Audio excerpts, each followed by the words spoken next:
bringing a life into this world, traditionally, for our people, was seen as something sacred. There's ceremonies, and they all relate to discipline.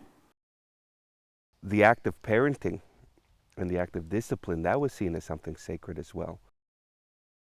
Traditionally, children are at the center of the circle, so there was a whole system that surrounded them and was part of their discipline. And so they're prepared at a really young age. It's not wait until they're 13. It's like you've got to start thinking about taking care of yourself.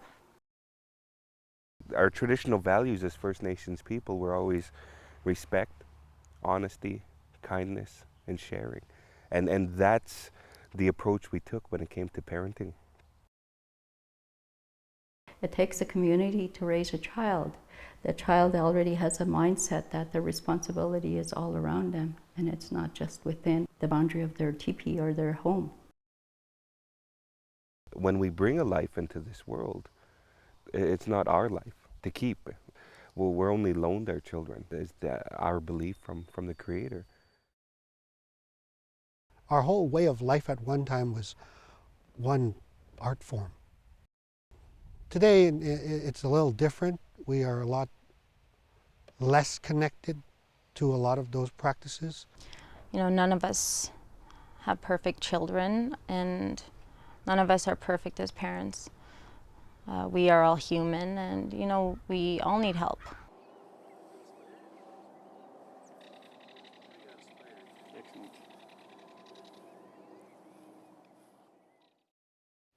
We'll set up at this table. We got to tie on a hook, right? You need a hook. Yeah.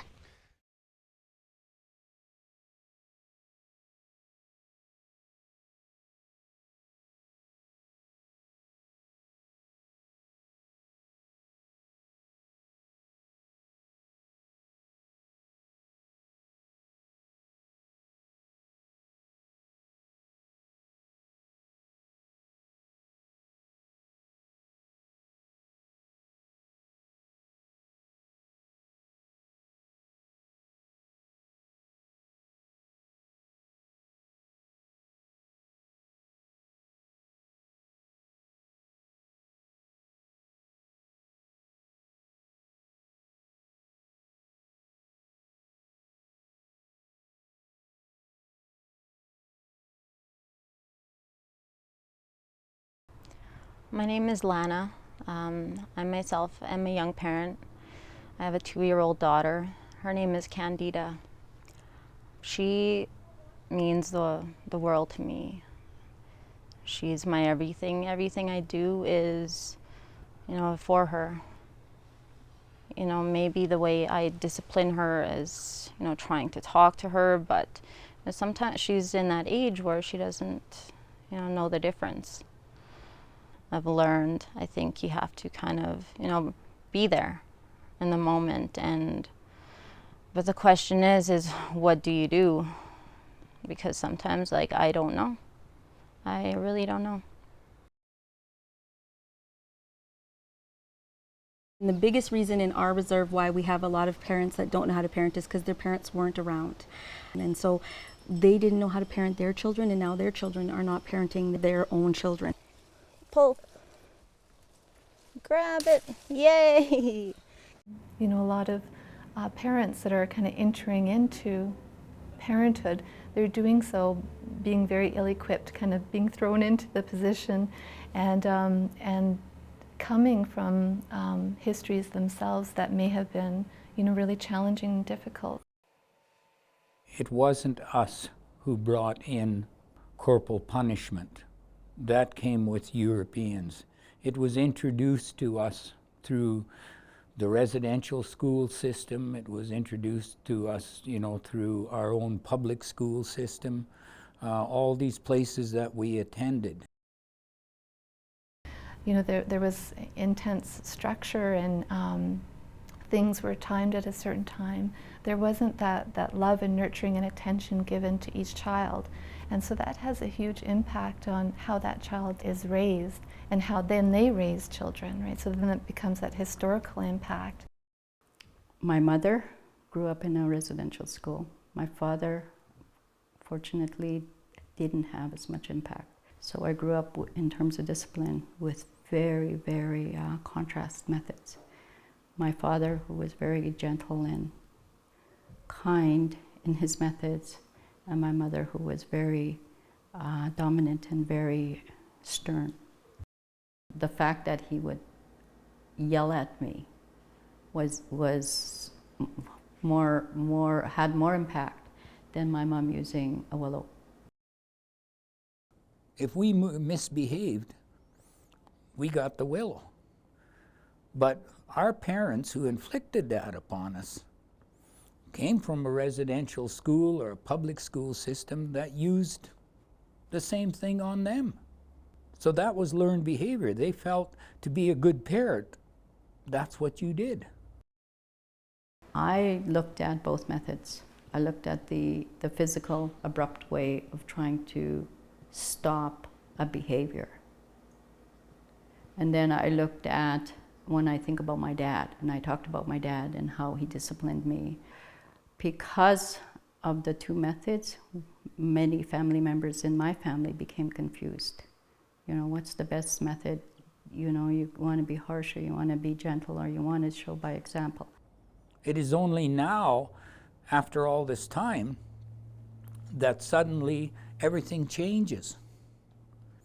And they say it's against the law to hit your child.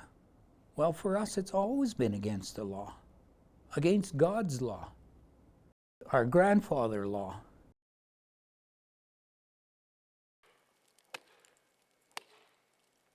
Traditionally, the coming-of-age ceremony was used to teach self-discipline. When a young boy was transitioning into a man, this custom would involve fasting for up to 4 days. And for you to find yourself. This journey was necessary to become balanced within oneself. I think that what's important is that we pass on the fundamental principles of the traditions that we have. Okay, Jim, we're going to set you up for the night here. We're going to get some smudge set up for you in the fire. Okay. Because of the harshness in which we lived, for that child to survive, for that child to be a part of the community was a great gift. How we work with that change is what's relevant. And for the Aboriginal people, what we used to do is we used to say, okay, now your body's changing, your mind's changing, you're thinking differently. And that's where you would have your rites of passage coming in. We start preparing them for the next level of life. That is that coming of age ceremony when they become an adult. And all their teachings, all the help and support is guided towards that. Because we needed people in our community who knew where they belonged, where they fit in, what they could contribute. When the young men get to experience that, and then they find what it is they have to do with their life, because then they, whether you want to call it the spirits or whether in the contemporary society they want to call it digging deep inside yourself, finding that, you know, most inner sense of yourself. It's the same thing. Disciplining ourselves and understanding the Creator's law for us, and subjecting ourselves to the harshness of learning through suffering also. A child also needed to understand the physical, the mental, the spiritual, and the cultural aspect of their well-being. My belief is if we implement that method for the young men, if we bring that method back into a practice today, the methods of forcefulness is not necessary. So when we talk about the two different methods, we have this method that, and it's harsh. It's harsh to be out there fasting. It's harsh to be out there and by yourself in the bush. All of that is just as harsh, and might even choose, you know, the willow over that. And I guarantee you many have said, I'd rather get a willow, because it's a couple times I have to deal with the pain, whereas this is I have to deal with my own person. And that's the significant difference in our traditions. You deal with your own person when you're there by yourself. So our way of doing things is far different than what has taken place since contact. There are many stories that are represented in our ways. Through our ways, we pass on our knowledge, and through this knowledge, we become connected to our traditions that help create a path for our children to follow. Discipline comes in many forms, and we must first pass on the traditions so that the discipline has a healthy base in which to grow and foster a child's direction in life. We must teach through example and become healthy role models through positive interaction and involvement. So when we become parents, we're kind of learning as we go. We're having to relearn a lot of things and also having to reparent ourselves in the process. When you live within a system that has taken all of this away for 7 to 10 generations, and it's sad, but frustration plays a big role in striking out.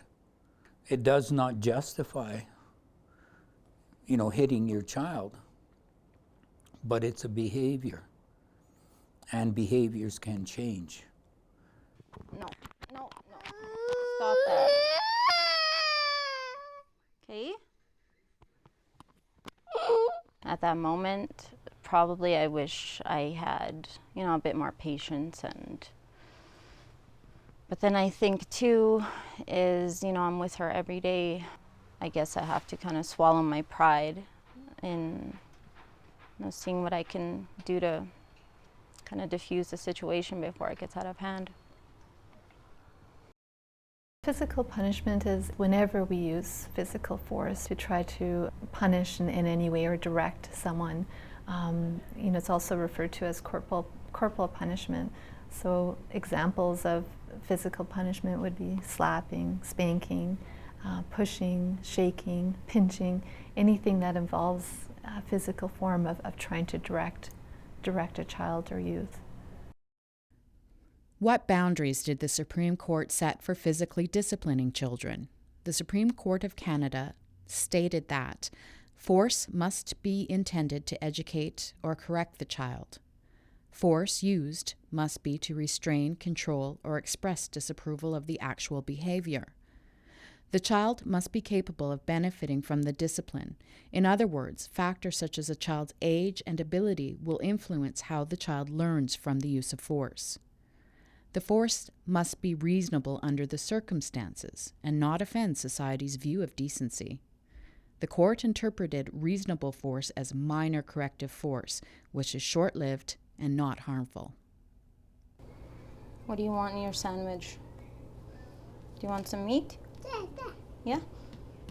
Well, discipline is a very important part of parenting. I think basically discipline is how we work to influence and support and guide our children to be self-disciplined themselves.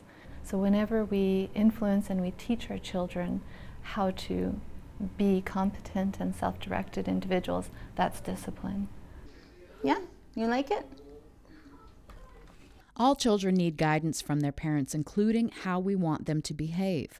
This guidance is what we call discipline. Children need time to learn what they should do and should not do. They learn by watching their parents and others, by hearing clear instructions, and by getting praise and encouragement for their efforts. Discipline teaches children responsibility, self-control, and right from wrong. It raises the child's self-esteem, encourages the child to do better, and strengthens the parent-child bond. People don't think that children like structure, that they like to be bad, but actually children thrive with structure. And children, it makes them feel like they're more noticed, I think, if they have some discipline in their life. Well, I think when it comes to discipline, a lot of care and time needs to be thought out every day. I mean, that's the challenge of being a parent, is that you're really having to think of things ahead of time, and you're having to think of multiple things at the same time when it comes to children and what their needs are. I'm big on taking care of the caregiver, And I talk to the caregivers, the parents, about respect for themselves, first of all. You have to have respect for yourself. You have to love yourself in order to love and discipline your children or love anybody else. Discipline is really, if you want to use a different word, is really teaching. And unfortunately, people are getting the two mixed up. They think punishment, and more specifically physical punishment, verbal punishment, are discipline, when in fact that's not the case. What limits did the court set on reasonable force? The court found that the following is not reasonable. Hitting a child under 2 years of age. It is wrong and harmful because spanking has no value with very young children and can destroy a child's sense of security and self-esteem. Children under 2 do not have the ability to understand why someone is spanking them. Corporal punishment of teenagers. It is not helpful and potentially harmful to use force on teenagers because it achieves only short-term obedience. It may ultimately alienate the youth and promote aggressive or antisocial behavior. Using objects to discipline a child, such as belts or rulers. This is potentially harmful both physically and emotionally. Slaps or blows to the head. Degrading or inhumane treatment. Corporal punishment which causes injury. Causing harm is child abuse. You think you're gonna catch a fish?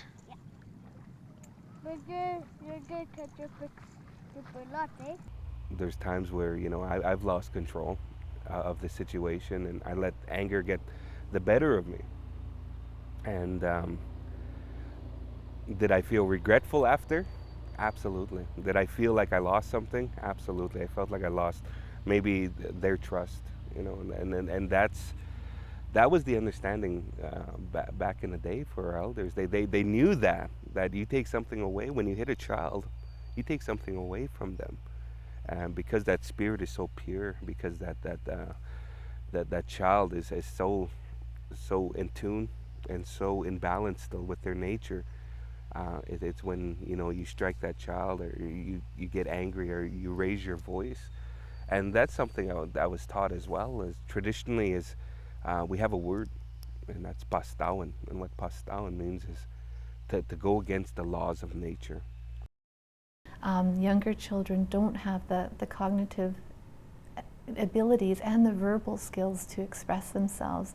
So just again, as a parent, being really mindful of that you have to keep things very simple when you're talking to them, say it to them in a way that they'll understand, being calm yourself, calm and firm and loving, and and if you can't be in that moment of frustration, taking time yourself. These things don't always have to happen right away immediately. If you can take some time for yourself to cool down and then go back, then that's the best way to handle that for a parent. Look, you see, you connect these dots together. The most rapid brain development happens before the age of 5. And so all of the maps in the brain are getting settled at that time. But not to say that they're a lost cause after the age 5, because of course developmentally there are needs that need to be met throughout as they grow up. But definitely, being really mindful, particularly of those early years, making sure there's lots of hugs, a lot of nurture, lots of safety, consistency. Give mommy a hug. Yeah, baby hug. I love you. In terms of consequences for disrespectful behavior, I think if you can try to keep it as natural as possible, and what that means is, if a child misbehaves, like let's say coloring on the walls, so a natural consequence for that would be taking the crayons away for that day, right? So it's what the child actually used and taking that away, versus, let's say, taking away that child's dessert for that evening, because it's kind of not related to the behavior. So wanting to keep it as natural as possible, again, to encourage the learning of that. And so the child can draw those parallels between what they did and what the consequence was. I really preach choice and consequences. I also preach the when and then rule. And when and then is not really traditional, but it works really well. So if you have a little child who's, let's say, a biter, and then you always give them ice cream, and say, when you quit biting, then you can have some ice cream, and stick to it. Candida, don't do that. Okay?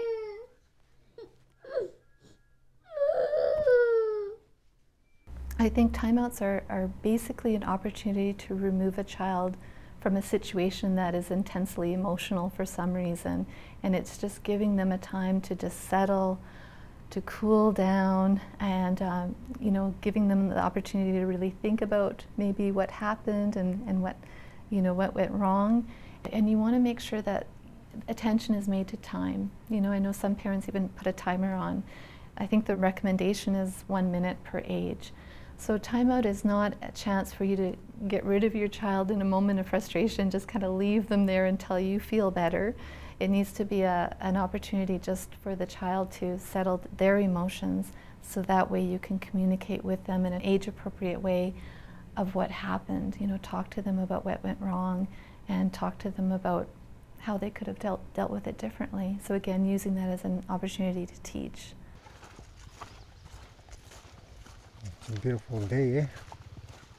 Not too hot, not too cold. Discipline is going to be different for your teenager, because at that stage they're starting to have the cognitive abilities in their brain to start putting things together. They're trying to figure out and develop their own opinions and their values and how they see the world. And as a parent, your role then becomes one of encouraging that to develop their own self-direction. And you still do need guidelines, you still need limits, you need rules, but that needs to be discussed with them. And even asking for their feedback. You know, what do you think of this rule, or what do you think of that? Do you think it's fair? Okay, we'll watch what I'm doing. Yeah. So you'll know what to do. Raising a teenager is very different, and you also have to be mindful of that power dynamic. If you get into a place of, oh, my teenager should know better, you know, they're doing this just to get me, they're doing this to manipulate me, you're setting yourself up for a power struggle, which doesn't help anyone. Okay, here you go, lefty. Okay, James, make sure everything is always good on a bridle, because this is your steering wheel. Teenage brains, young adult brains are so full. Hormonally, things are happening. If you think about them going into this world as adults, you know, there's so much change happening. Their brains are so full that they forget, or they don't think about the little things like not leaving food in the room, you know, locking the door when they leave. It's like us, you know, when we're on a distracted day and we put milk in the cupboard and cereal in the fridge. That's the teenage brain, right? There's just so much going on for them. As a parent and a caregiver, you will never be your child's or teenager's friend.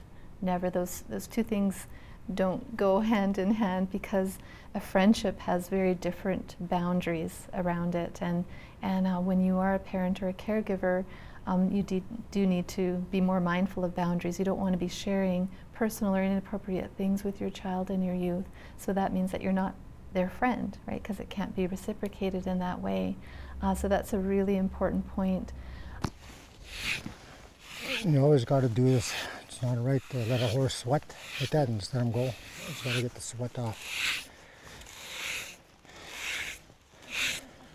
It's not a good idea to always rescue our children from things that they do need to learn on their own, because again, we're wanting to model that responsibility, that accountability, right, for our children. And sometimes they're going to make mistakes. Sometimes they're going to let the ball drop and they're going to get in trouble, or they're going to have to face certain consequences, and that's all part of learning.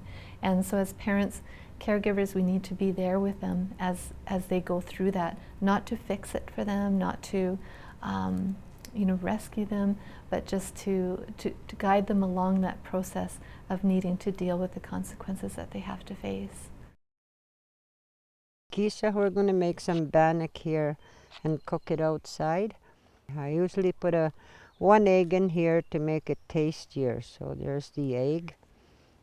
Every child, every youth, and not just children or youth, all of us, we just want to know, do you love me? You know, do you accept me? You know, am I important to you? Do you notice me? Do you see me? So are you taking the time to get to know how their day went? Are you taking the time to see, look at their schoolwork or look at their drawings, to go watch them during a sports event. Okay, start kneading it and you'll start feeling that it's getting together and getting more soft. There are going to be so many influences out there, so many external things that are happening in a developing child's life, in a youth's life, and so I think, but what's most important in terms of influence will come back to the parent, will come back to the primary caregiver for that child. So how that person is living their life, are they disciplined to make sure that they're not watching too much TV? Are they disciplined to make sure that they're turning off their smartphones during dinner time? Are they, disciplined to spend that time, that quality time with their children and just playing with them and being with them, because they are ultimately the most important role model for that child and how they live their life, how they deal with frustration, how they deal with conflict, how they deal with their own anger. As a parent and a caregiver, there are always going to be eyes on you. Always. Even when you think they're not watching, they're watching. Thank you, Kokum, for teaching me that. Oh, it was a pleasure. Don't forget. I will. Always cook this and remember. Enjoy. You did a good job dancing here today. Look at me. That is who you are. Okay? That's who you'll always be. So I think it's really, really important to trace our roots and to know where we come from and to know and understand why our parents or grandparents did things the way that they did, so that it helps us to either decide whether or not we want to keep those things or change those things. It's taken us a long time to hit the dysfunction that we've hit to where we are today, where there's been a total collapse in us as a people. But we are a strong people, and we are coming back, and there is hope. And with that hope and that strength, we can do it.